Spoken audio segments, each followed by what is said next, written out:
Sarap ng ating hapunan today guys. Bicol Express.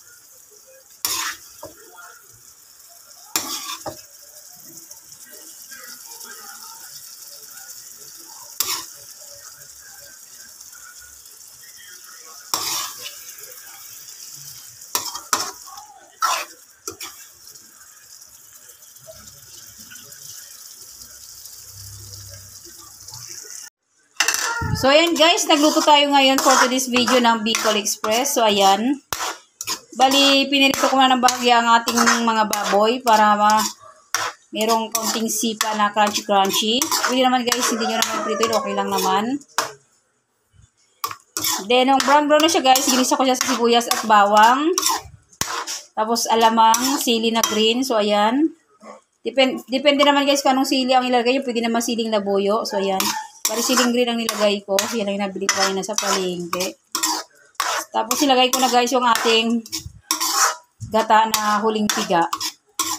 Natuyan na to siya kanina guys. Bali, nilagay ko na yung kakang gata natin. So ayan, medyo malambot-lambot na rin kasi yung baboy. Nilagay ko na rin siya ng paminta at bitchin lang guys. Hindi ako naglagay ito guys ng patis or asin kasi maalat na po yung ating bagoong alamang.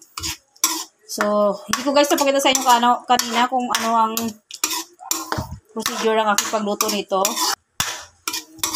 Mag-voice over na lang ako guys. So, ayan guys.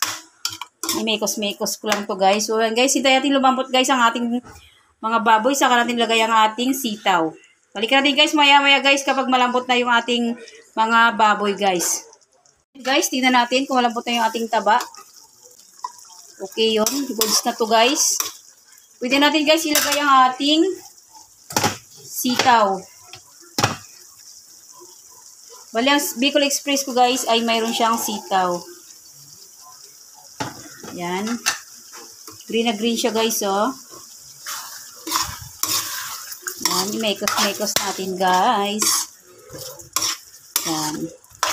Halo-haloin natin para mag-combine ang ating mga ingredients. So, ayan, i-mekos lang natin.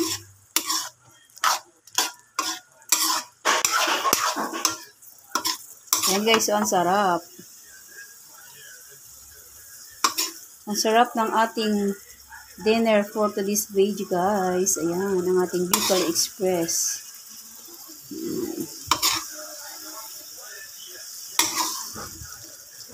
Hindi ako nakapag-vlog guys ng ilang araw kasi gawa ng nagbagyo.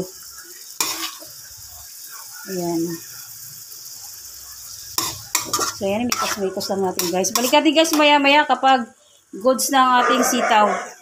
Ayan guys, tignan natin ang ating Bicol Express kung goods na to. So ayan guys, goods na to guys. Ayan. Okay na ang ating sitaw.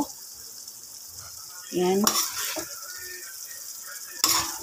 So yun lang guys. Thanks for watching. Please like, comment, share, and subscribe. God bless us all.